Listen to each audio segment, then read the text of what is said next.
Welkom by die BizNews Blitsbrief. Vandag is Dinsdag, 20 Mei.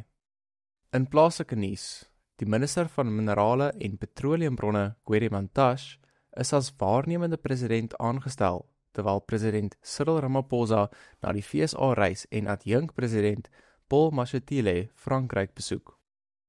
Die minister van Departement van Samewerkende Bestuur en Tradisionele Sake, Glabisa, het 'n beduidende hersiening van plaaslike regeringsbeleid van stapel gestuur, wat begin met hersiening van die 1998 wetskrif.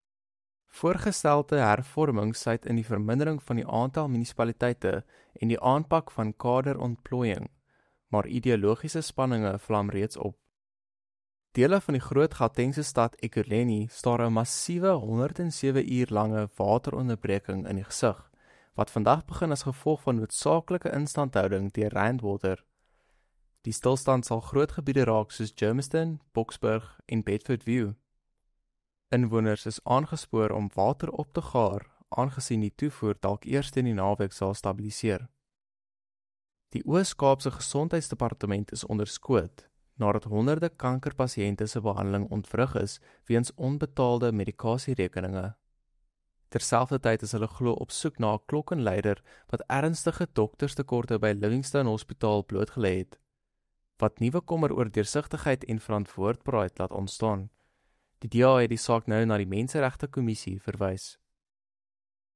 Johannesburg amptenare staar teruggeslag in die gesig nadat 4 kleuters in Mayfair gedurende 'n brand in 'n shack gesterf het. Voorspraakgroepe sê die stad het jare se waarskuwings oor onveilige toestande by die informele nedersetting geïgnoreer. Die tragedie het oproepe vir dringende behuisings en brandveiligheidsintervensies weer aangewakker. Binnelandse Sake het begin om slim ID-kaarte uit te reik aan genaturaliseerde burgers en permanente inwoners in Suid-Afrika. Die stap is daarop gemik om toegang tot dienste te verbeter en die afhanklikheid van verouderde groen streepieskode ID-boeke wat uitgefaseer word te verminder. 'n Paartjie van Mpumalanga is dood in 'n ligte vliegtuigongeluk naby Middelburg. Die oorsaak van die tragiese ongeluk word steeds ondersoek. In sake nuus, Sasol sê hulle gaan nie steenkool laat vaar nie, maar hulle beplan om teen 2030 tot 3 gigawatt hernubare energie by te voeg om uitlatings te verminder. Die maatskappy dring daarop aan dat beide steenkool en skoon energie deel van hulle strategie sal wees, aangesien hulle oorgangsdoelwitte met operasionele realiteite balanseer.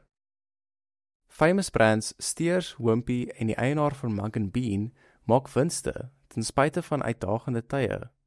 Die groep het 'n styging van 22% in dividende gerapporteer, danksy sterk prestasie van sy grootnaam franchises.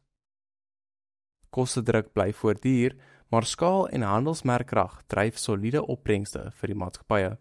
In internasionale nuus, Donald Trump en Vladimir Putin het oor die naweek 'n telefoonoproep gevoer, met Trump wat vredesgesprekke in Oekraïne aangemoedig het indien hy herkies word.